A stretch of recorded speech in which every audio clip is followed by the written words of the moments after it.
Hello everybody, today you're watching my 2018 Atlantic Hurricane Season Summary video.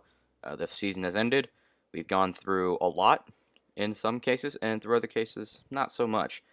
And today I'll be recapping the entire season, going through each and every storm, talking about what they did, meteorologically speaking, and their effects on land if they had any at all.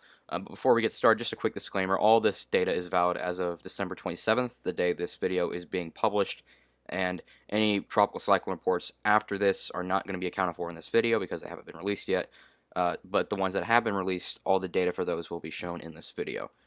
So what did the season do? Overall activity was above average for the third year in a row. We had 16 tropical cyclones, 15 named storms. We got up to the O name this year. 8 hurricanes and 2 major hurricanes. The strongest storm of the season was Hurricane Michael. The costliest was Florence.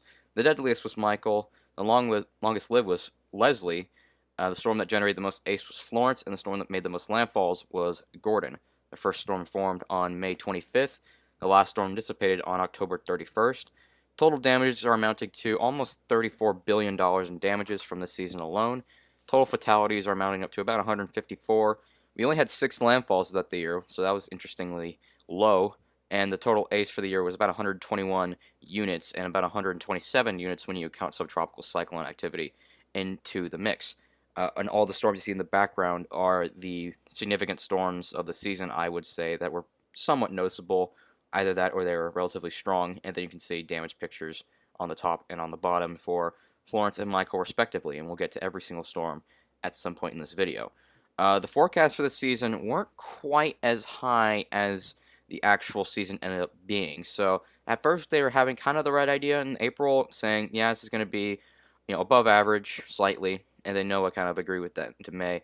And then into the summer, they kind of start, most organizations, particularly Colorado State and NOAA, the National Oceanic and Atmospheric Administration, started trending their forecasts downwards because of multiple factors, including the almost record cold sea surface temperature anomalies within the tropical Atlantic, the presence of an El Nino brewing, and increased subtropical warmth that was inducing a bunch of suppression across the main development region. In addition to the El Nino that was bringing in a bunch of wind shear over the Caribbean and just kind of cooling the waters there. So it wasn't really looking like it'd be all that active going from July into August, but then that all changed in September, which we will get to in the video in short order. This is the track map. You can see all these storms right here where they tracked. You can see most of them kind of concentrated up here in the North Atlantic. A lot of subtropical activity, record amount of subtropical activity this year. We had some storms down here in the MDR, and then over here in the Eastern Gulf, we had some activity as well. So getting into our first storm, it was Tropical Storm Alberto. It was a May system, the 4th preseason storm in a row, actually. Peaked with winds 65 miles an hour and a pressure of 990 millibars. A relatively strong May system, and had a landfall around Panama City Beach, the first of 2 landfalls that Panama City would experience that year, and by far the less significant one. It cost about $125 million in damage, which was, I believe, the costliest preseason storm that we've seen in the Atlantic. Killed about 18 people and produced about just a unit of ACE. A little bit more if you counted the subtropical phase, which it did have when it formed in the Caribbean Sea, moved up, skirted the western tip of Cuba, and became tropical south of Apalachicola, and then made landfall near Panama City, and has actually survived as a tropical entity all the way up to Michigan. It's not really seen in this graphic here. All these track map graphics here are going to be from EUMETSAT.com. They have decent track maps here, and there's not really any from the National Hurricane Center just yet because they've only done the ones for the storms that they've finished reports on. So you can see here, subtropical depression up here, subtropical storm transition to tropical, made landfall, and then was tropical depression all the way up to Michigan, actually. This is what the storm looked like at peak intensity. The background that I'm using, just to the west of Tampa Bay, and moving up towards the Florida Panhandle. This is what it looked like in the Caribbean. Pretty disorganized. Nothing really much to say there. And then there's it south of Apalachicola. Actually, at its peak intensity, it didn't really look all that great. Still subtropical in nature. That's it approaching landfall. It's a tropical cyclone now. And then that's it actually over Indiana. You can reckon, yeah, this is Indiana right here. So, yeah, it survived as a tropical entity pretty far north. And it did cause some land impacts as well. Mostly throughout the United States, but almost 8 inches of rain fell in portions of Florida and in the Western Caribbean and Central America, because this thing formed from a system that had been lingering in the area for quite a while, and then eventually finally broke off into a tropical cyclone. And then wind damage did curve the landfall zone, but because it was relatively weak at landfall, only 45 miles an hour, nothing really much came from that.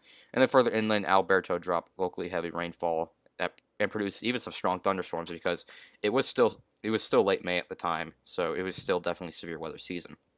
This is what the flooding was like in Central America from Alberto, and that's what it looked like in Panama City Beach. Just kind of just an ugly day there, which was unfortunately just on Memorial Day, which is when a lot of people were down there vacationing. And this is actually a picture from Detroit, Michigan. And you can see in the background here this thunderstorm moving in association with Alberto, which was a tropical depression at the time. So that's Alberto, our first storm. We went through June without seeing any activity, but then activity ramped up again in early July with Hurricane Beryl, our first hurricane, which was active from the 4th to the 8th, and then again from the 14th to the 16th. Peak with 80-mile-an-hour winds and a pressure of 991 millibars, so a Cat 1 on the Saffir-Simpson hurricane wind scale. No deaths or landfalls, but it did cause $5 million in damages and about 4 units of ACE. Became a tropical depression at a relatively low latitude in the tropical Atlantic, and became an extremely small hurricane. I'll show you a size comparison in a minute. On the 6th, and in a really kind of a tight-knit environment that was favorable for tropical cyclogenesis, because a convectively coupled Kelvin wave had just passed through, kind of ramping up the atmosphere's vorticity count, and it formed really at a low latitude, so avoiding all the Saharan air layer, all the dust to the north, and was kind of in a sweet spot that it could really get itself together. But then once it started to advance north, it really started to weaken.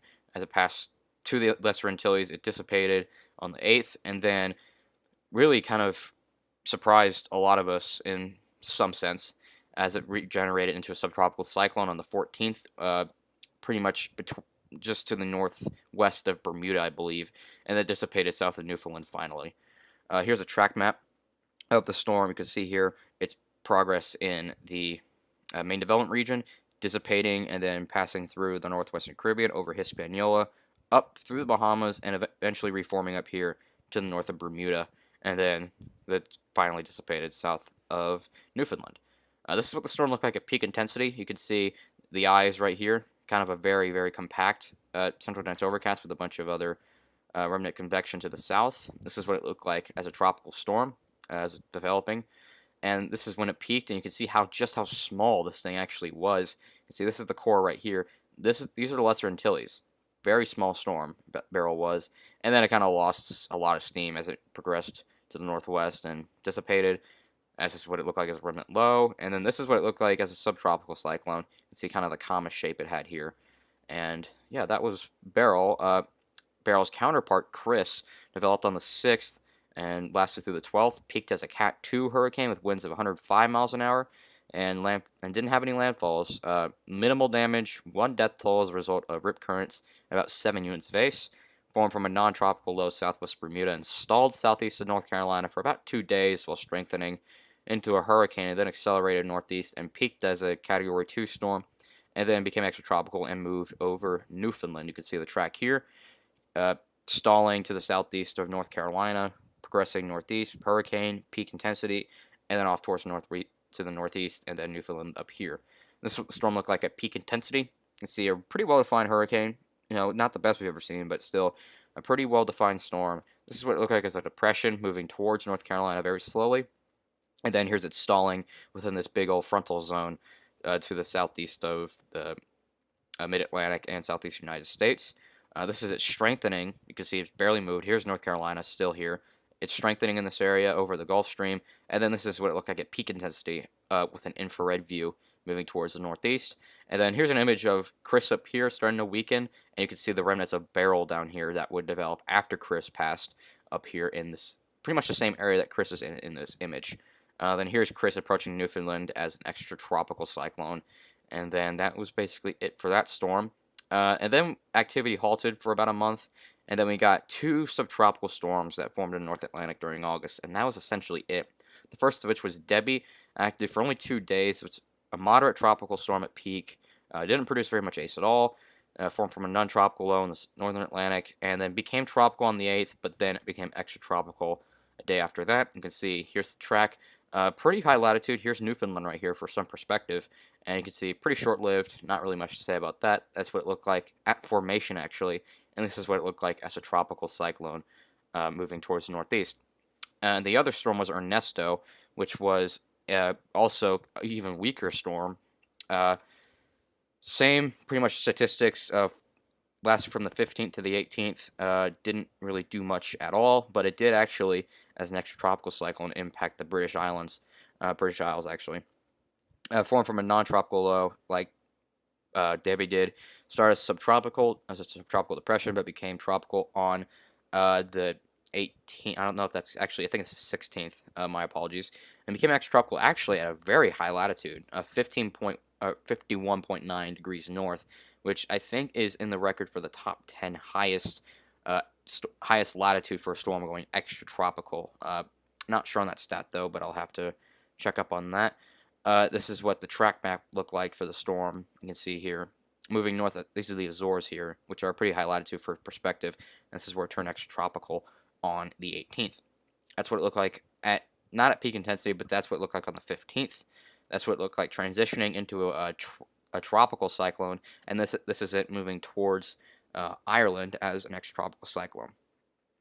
So now we get into our first big hurricane of the season, which was Major Hurricane Florence, which was a very long-lived and powerful Cape Verde type system, which was active from the 31st of August to the 17th of September, peaked with winds of 140 miles an hour, Cat 4 on the Saffir-Simpson scale, and made a landfall in Wrightsville Beach, North Carolina as a weakened Category 1 storm, but there's a caveat to that.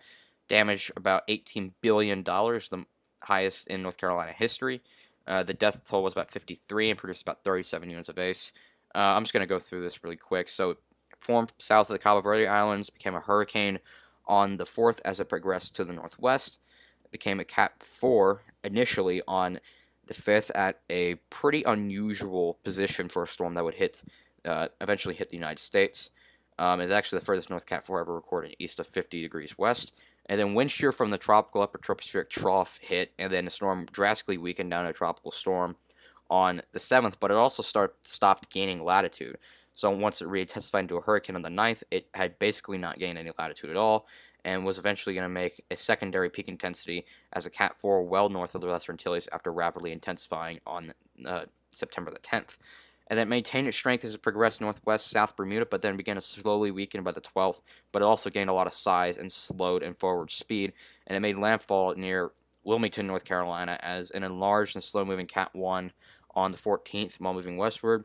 And then the storm slowly weakened and also took a west-southwest dive in South Carolina, and then eventually turned north in response to an incoming trough and became extratropical on the 17th over West Virginia. Here's basically just a track, just basically relaying everything I just said. Again, first peak intensity over here, Cat 4. Drastic weakening here, even a little bit of southwest tint to the track, and then getting its act together again, and then eventually landfall in North Carolina. That's what it looked like from the ISS at peak intensity on the 11th, I think. Pretty amazing image there. That's what it looked like south of the Cabo Verde Islands. That's it strengthening into a hurricane for the first time. That's its first peak intensity as a Cat 4, and then you can see here it gets sheared really hard, and it's losing a lot of definition. That's what it looked like on the 8th, starting to kind of regain a little bit of its former state. That's it re-strengthening to a hurricane on the 9th. That's it on the 10th, when it looked, I would argue, looked its best. Here's kind of a wide shot here showing it with two other storms, Helene and Isaac, which I'll get to in a minute. That's what it looked like on the 11th. Visible image, nice shot there. And then kind of starting to lose strength, but again, you can see how big it is here. It's about as big as both the Carolinas in this image. And then that's it on the 13th, approaching North Carolina. That's landfall. And then here's it starting to dive southwest into South Carolina, all this time moving very slowly. You can see in the progress of 2 days, it's barely moved. And then here's it over West Virginia, becoming extratropical. So the main impacts from Florence were from rainfall. Despite the fact that it was a hurricane, it was really the rainfall that caused the most issues, peaking at about 35.93 inches in Elizabethtown, the highest ever seen in both North and South Carolina by quite some margin. And storm surge reached as high as 9 feet, because again, even though the storm was a Cat 1, it was a very large storm at landfall, and winds up to 90 miles an hour damaged a bunch of coastal structures and knocked out power to most of the region, and flooding extended far inland from the coast, resulting in multiple road closures, property damage, and extreme river flooding, especially along the Cape Fear River, which saw its record peak during the course of the hurricane, and it's estimated to be the costliest storm in North Carolina history. This is kind of what the rainfall totals look like from Florence. You can see here a wide swath of 20 plus inches, even some 30-inch totals here and there across southeastern North Carolina, and even extending into South Carolina a little bit. That's with some coastal damage from the storm surge, just kind of a pier that was knocked out. Here's a Shell gas station that was blown over by the winds. And then here's a bunch of pictures of the flooding. Here's a suburb, and I believe this was Wilmington. I'm not entirely sure, though. This was in Wilmington as well. You can see his house completely flooded. This was I don't even remember. I think this is I-95 that was completely flooded out from the storm. Here's a playground that was flooded out again, and then here's the picture of the Cape Fear River. You can see it's almost up to this point of this bridge, and just continuing to go up in this picture. And then here's what it looked like afterwards. You can see how muddy the water is from all of the silt and mud that was picked up from the floods as a result of the storm. And I will be writing a report from Florence, just going into more detail about the storm, both meteorologically and what it did in the Carolinas. And that'll be released sometime in the spring after the tropical cyclone report is out, so I can get the official data and actually write a report that would be valid for years to come. But before Florence hit, we had another tropical storm form. It was Gordon. This was a strong tropical storm, almost a hurricane at landfall, but not quite. Two landfalls, one in the Upper Keys and one along the Mississippi-Alabama border. About $250 million in damages, killed 3 people, and produced about 2 ACE units. Formed from a tropical wave that tracked through the greater Antilles and Bahamas and formed pretty much on the Florida coast right near the Upper Keys, moved over to South Florida, intensifies and moved northwest, and then peaked just shy of hurricane strength south of the Florida Peninsula, and they kind of maintained intensity as it made landfall near the Mississippi-Alabama border, and then moved inland over Mississippi and into Arkansas, where it eventually degenerated into a post-tropical cyclone. Here's the track of the storm. You can see moving over South Florida, up through the Gulf, and then making landfall here in the Mississippi-Alabama border, and then up into Arkansas right there. That's what it looked like at peak intensity. You see no real eye feature here. It's just a big, massive thunderstorms, but it was pretty well defined at one point. This is that formation here over South Florida, and then this is it moving away from the South Florida, but you can see here a primitive eye wall feature here developing just off the coast of Everglades City. This is it over the Gulf of Mexico intensifying. Again, that's peak intensity. And this was what it looked like at landfall. You can see not quite a hurricane. It was forecast to be a hurricane at landfall, but it didn't quite get there. You can see here it's basically just one big mass of thunderstorms. Really, I mean, it kind of fell apart once it moved to the landfall. The radar structure wasn't very good at landfall. And this isn't moving over Mississippi and then finally over Arkansas where it weakened. So it did bring heavy rain and gusty winds to portions of Florida on Labor Day and closed multiple beaches and caused widespread street flooding. And heavy rainfall and moderate inundation impacted the Mississippi Gulf Coast, western Florida Panhandle, resulting in around 10 inches of rain and some power outages. And the Gordon brought scattered rainfall and gusty winds, which caused scattered tree damage further inland into Arkansas. This was in Florida. You can see a flooded road with this truck driving through. This is along the Alabama coast. You can see this pier kind of damaged from wave action and winds. And then here's a tree that was down in Mississippi from the winds from Gordon. Moving on, here we have Hurricane Helene, the first of those other storms that I mentioned that was in that Florence picture. You can see relatively long-lived, peaked as a high-end Cat 2, and didn't really hit any land areas, but did cause $3 million in damages and 3 deaths in Senegal, where it formed pretty much right off the coast and became a tropical storm immediately afterwards. One of the easternmost forming tropical cyclones on record, and became a hurricane south of the Cabo Verde Islands, also a record in its own sense. Peaked as a high-end Cat 2 west of the Cabo Verde Islands on the 11th, and then turned north and weakened to a tropical storm by the 13th. Passed close to the Azores on the 15th as a high-end tropical storm and became extratropical north of the Azores on the 17th and impacted the British Isles on the 18th. That's the track of the storm. You see forming basically right off the coast of Africa, becoming a hurricane south of the Cabo Verde Islands, peaking, turning north, and then kind of just dying out as it, well, not really dying out, but just becoming a tropical storm and then curving off towards the northeast and then weakening. That's what it looked like at peak intensity. Decently well defined, but not as much so on infrared imagery. You can see over here, this is Isaac over here. We'll get to him next. This is what it looked like as a tropical depression just off the coast of Africa. This is what it looked like south of the Cabo Verde Islands, about to become a hurricane. That's what it looked like on the 10th. And this is a Dvorak image of what it looked like on the 11th. And in some sense, it does look pretty decent, but this is probably a T5.0, which is about equivalent to 90 knots in this picture. You can see it's kind of fragmented a little bit. The eye is a little bit jagged. Not enough for Cat 3 in my eyes, but it's possible that it could be upgraded in postseason analysis. This is what it looked like turning north, kind of losing structure, and then this is what it looked like on the 13th. Not very well defined. Moving past the Azores here, and then approaching the British Isles here on the 18th. And moving on to Isaac here, it was a minimal hurricane, Cat 1, lasted for about 8 days from the 7th to the 15th. Caused about $1 million in damages as it moved through the Lesser Antilles as a very weakened tropical system. Formed from actually stationary tropical wave, west-southwest Cabo Verde Islands, which is stationary because of the presence of Helene, which was forming to its east. Became a tropical storm on the 8th, progressed westward, and became a hurricane on the 10th in the central tropical Atlantic.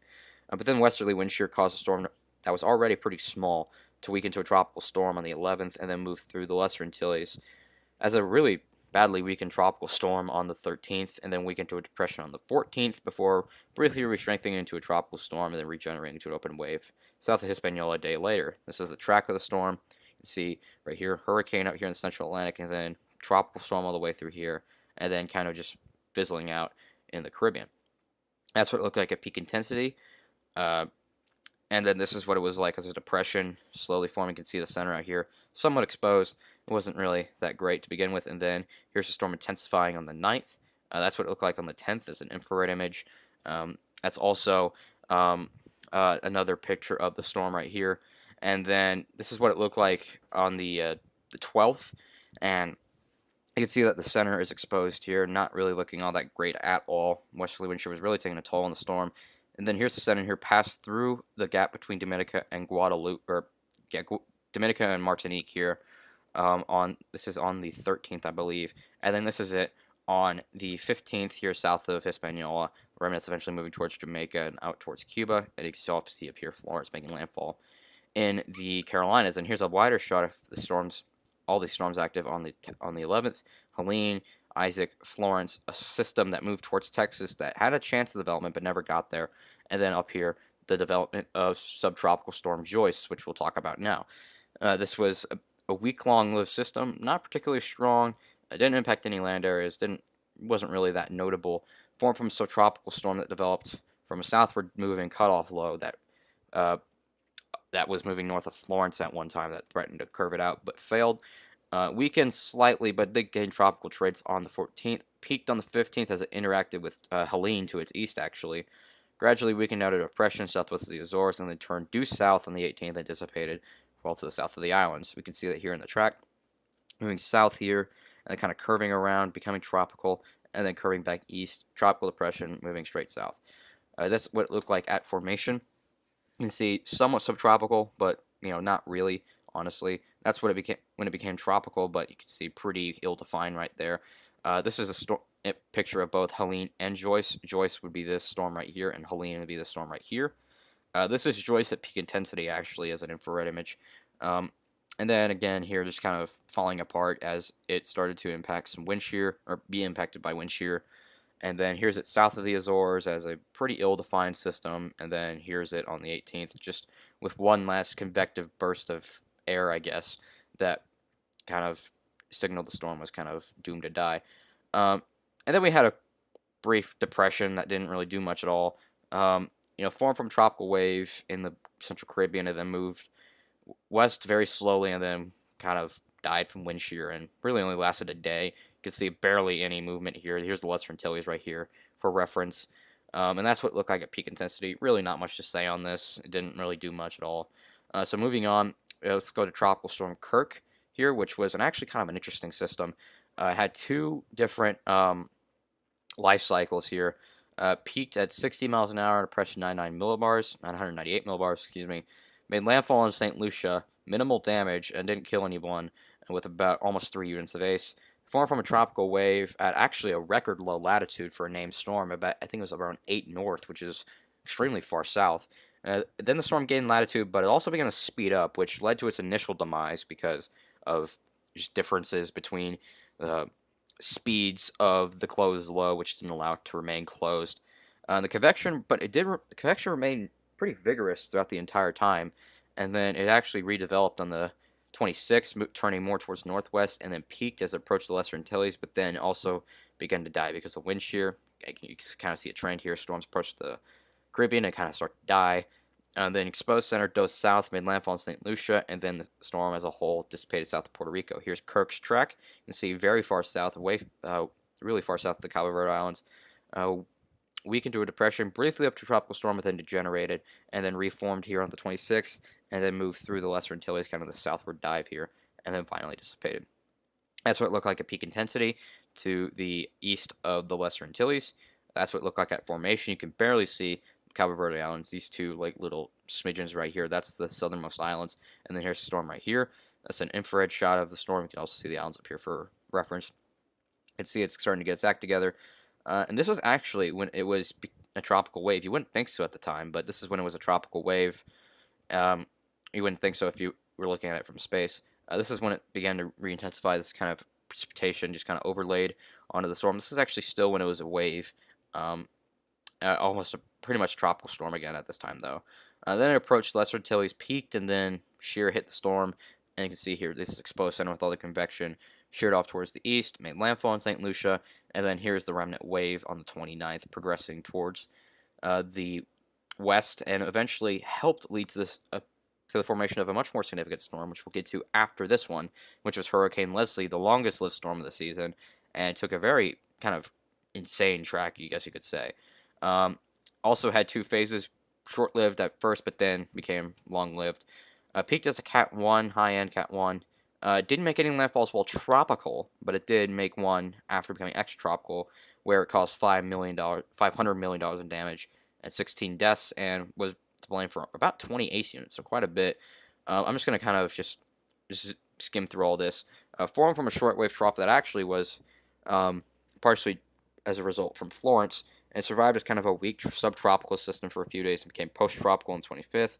And the remnants merged with the frontal zone. It actually became a very strong extratropical cyclone, and then this system made a U-turn and then redeveloped into a subtropical cyclone on the 28th and transitioned to a fully tropical one on the 29th while heading southwest, and then became a hurricane east of Bermuda, stalled, and then turned back to the north on the 3rd of October, and then weakened down tropical storm again a day later, and then turned east on the 6th.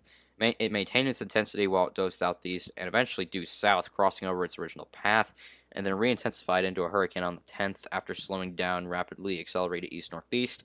This was all kind of to the south of the Azores, and then really started to accelerate towards the north, east-northeast, and then peaked on the 12th southwest of the Azores, and then began to undergo extratropical transition as it continued to accelerate north of Madeira Island, actually. Became fully extratropical on the 13th and made landfall in Portugal several hours later. That's where all the damage came from. The portion of Iberian Peninsula. See, this is the track here, pretty wacky. You can see here, this is the initial phase, extratropical right here, pretty strong over in here, and then down here, subtropical, tropical, hurricane, north, weakening, dove, and then dove east, back, basically retracing over its original track, and then kind of a southward dive, and then east-northeast acceleration over towards the Iberian Peninsula. That's what it looked like at its initial peak intensity. This wasn't its actual peak intensity, but that's what it looked like east of Bermuda. That's what it looked like in its first phase as a subtropical storm, and then that's what it looked like becoming post-tropical, and then this is what it actually looked like as an extratropical cyclone with hurricane force winds. This is actually a very large storm at the time, and eventually did reform, obviously, down towards the southeast. And here's this other storm that was also actually somewhat due to the remnants of Florence that kind of dove around, did something like this, and then passed east of the Carolinas, ironically, and then passed up to the northeast. Had an interesting phase in here.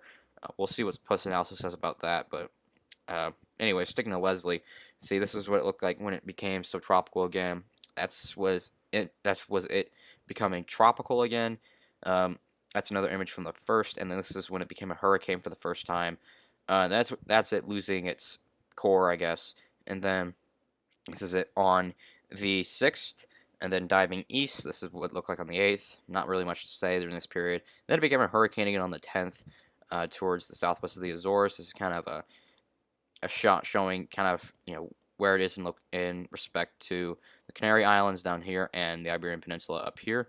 This is actually when it was approaching peak intensity. This is it accelerating towards the east-northeast. You can see the Azores right here and the Canary Islands down here, Madeira Island right there. And then you can see here, this is when it was becoming extratropical as it was just about to impact Portugal, and this is what the remnants look like over Spain. And then, even though it was very long-lived, it didn't impact any land areas whilst tropical or subtropical, but it was responsible for some pretty intense swells along the east coast of North America for over a week, actually. And a tropical storm warning was issued for Madeira for the first time ever, because of Leslie, because it was once forecast to kind of dip down again towards the south and continue its really insane track. Heavy rainfall, strong winds, coastal erosion were severe all across Portugal, including in Lisbon, and about 300,000 homes were without power, and 2 people were killed in Portugal as a result of Leslie. Spain experienced severe wind damage across the country, mostly from downed trees, and then heavy rainfall in France led to 14 people to die in the floods in the storm, and this was in the Aude department. I'm not sure how to exactly pronounce it. I think this is the Aude department, something like that. And then some bridges collapsed, which also led to temporary isolation within the region. This is what the damage looked like in, I believe this is Portugal or Spain, somewhere in the Iberian Peninsula. And you can see there's a bunch of wind damage here. This is some flooding in Portugal from the storm, and then this is what some of the damage from the flooding in France looked like as a result of Leslie's remnants. But also in combination with the remnants of another storm, Michael, which was much more well-known for its impacts in Florida. This was the strongest storm of the season, and I would argue the most notable one. Wasn't particularly long-lived, but it was very intense, almost a Category 5 storm. It's possible that this might even get upgraded to a Category 5 in post-analysis, but we'll wait for the officials to actually get the right handle on the storm. Peaked as a Category 4, though. Minimum pressure of 919 millibars. Only made one landfall, which was in Mexico Beach, but this one landfall was a big one. $15 billion of damages, 60 people died, and only about 11.5 units of ACE, which would be relatively low for a storm that almost peaked as a Cat 5, but remember, it also was very short-lived. It formed from a monsoonal gyre off the coast of the Yucatan Peninsula, and this stuff usually starts to happen during October. And even though westerly shear kind of impeded on it for a little while, it began to strengthen as it began to progress northward, and then became a hurricane southwest of the western tip of Cuba on the 8th, and then continued to intensify through the southern Gulf, becoming a major hurricane on the 9th, and then defied every single forecast and made landfall as a strong Cat 4 just east of Panama City, Florida on the 10th. Weakened as it accelerated over northeast Georgia, and then became a tropical storm on the 11th, traveled over the Carolinas, which we're still doing with the damage from Florence, and became extratropical off the Delmarva Peninsula, and then the extratropical remnants moved through the Canary Maritimes and eventually dissipated west of the Iberian Peninsula, which is why I made that connection with Leslie. Here's the track of the storm, and you can see it started east of the, the Yucatan Peninsula, and then progressed towards the north, skimmed the western tip of Cuba, became a major hurricane, hit Florida, massive landfall there, Cat 3 through Georgia, became tropical storm through the Carolinas, and eventually became extratropical. But don't take it to track. The images really say it all for this storm. This is what it looked like at landfall, at peak intensity, right there, right on the Florida coastline. But leading up to that, this is what it looked like as a depression just off the coast of the Yucatan Peninsula. This is it strengthening towards the south of Cuba, and this is as a hurricane just barely off the coast of Cuba. And this is it continuing to strengthen. This is when it was a Cat 2. That's when it strengthened to a Cat 3 right there. And then that's when it was strengthening to a Cat 4. Sunrise broke on the 10th, and this is when we really knew that this storm is going to be one for the record books. And then landfall hit. You can see a very well-defined storm. It was almost unreal at the time, I'll be honest, just to see the storm make landfall. It was pretty incredible. And this is what it looked like, the eye right over just to the east of Panama City. Panama City was right in here at the time. This was near Callaway and the Tyndall Air Force Base right here. This is what it looked like actually inside the eye. This was Storm Chaser caught this image inside the eye. Don't really remember which one it was, but you can see just right here, this the ring of the eye. You can see the stadium effect in here. Probably one of the most incredible images from a hurricane I've ever seen, at least. And then moving off towards the northeast, you can see here it's still a Cat 3 over Georgia. And then over here of the Carolinas starting to weaken. And yeah, but really the big thing with Michael was the damage, and even outside of Florida caused a lot of damage from heavy rainfall, resulting in about 15 fatalities in Central America alone, and then about 200,000 homes were left without power in western Cuba. But obviously the main impact came in Florida, where the unprecedented winds created damage comparable to that of an EF4 tornado across nearly a 30-mile swath. Mexico Beach was the hardest hit community, where beach homes were completely leveled in some areas from both the hurricane's extreme winds and storm surge up to 10 feet. Nearby Panama City felt winds in excess of 100 miles an hour, leaving the community and its suburbs in shambles. Further east, the storm surge was severe in Port St. Joe and Apalachicola, and about 1.2 million people were left without power following the storm. And in Georgia, high winds and flooding severely damaged power poles and agriculture.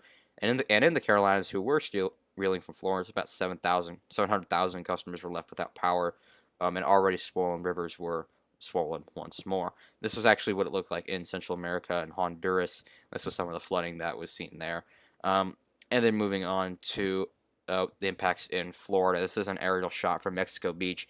You can see pretty much complete destruction across the community right here. Really, the images just say it all. See here, all these homes right here.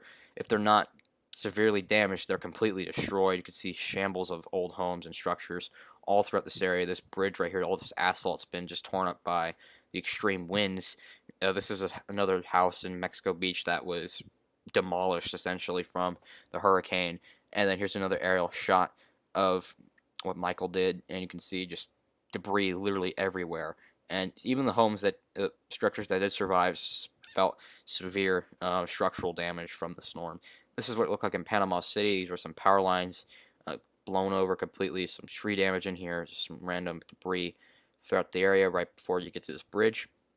This was the marina in Panama City. You see all these, just shambles of wood, all these boats that have collided together, and it's just a mess in the area. And this is what the storm surge looked like further east in St. Mark's, which was hit by Hurricane Hermine in 2016 to a more severe effect, but you can see here still pretty significant storm surge in the area. And this is actually in Georgia. You can see that winds even in here were strong enough to completely just put these trees into complete and utter shambles right here and just snap them like they're twigs. Like, it was just insane. And here's some statistics on the storm. It was the third strongest landfall ever seen in the continental U.S. by pressure, and the fourth strongest by wind speed, behind the 1935 Labor Day hurricane, Camille, and Andrew, all of which were Cat 5s, and the only Cat 5s ever observed to hit the United States. The strongest October landfall ever recorded in the U.S., and the second strongest in the basin, behind the 1924 Cuba hurricane. It was the strongest landfall ever observed in the Florida Panhandle, because there haven't even been any other Cat 4s that ever hit the region. It's the fourth Cat 4 landfall in the U.S. in the span of 14 months after the three that hit North America and Puerto Rico in 2017, Harvey, Irma, and Maria. This is the most that's ever been seen. It's the first Cat 3 hurricane ever observed over Georgia since 1898. So this is a big storm in all sorts of regards, and I will also be writing a report on this one like Florence. But we'll be waiting for the actual report to come out, which will not be released until probably sometime in the spring. This one's going to take a while, I would assume, and I will release my report once all that data has been compiled into one report from the National Hurricane Center. All right, now let's move on to less significant stuff. Tropical Storm Nadine was a actually pretty strong tropical storm out in the main development region, but didn't impact any land areas and was relatively short-lived.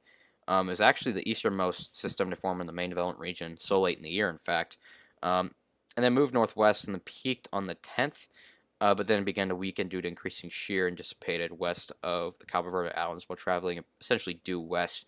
This is the track of the storm, moving northwest the entire life. Not really a whole lot to say on the storm. This is what it looked like at peak intensity.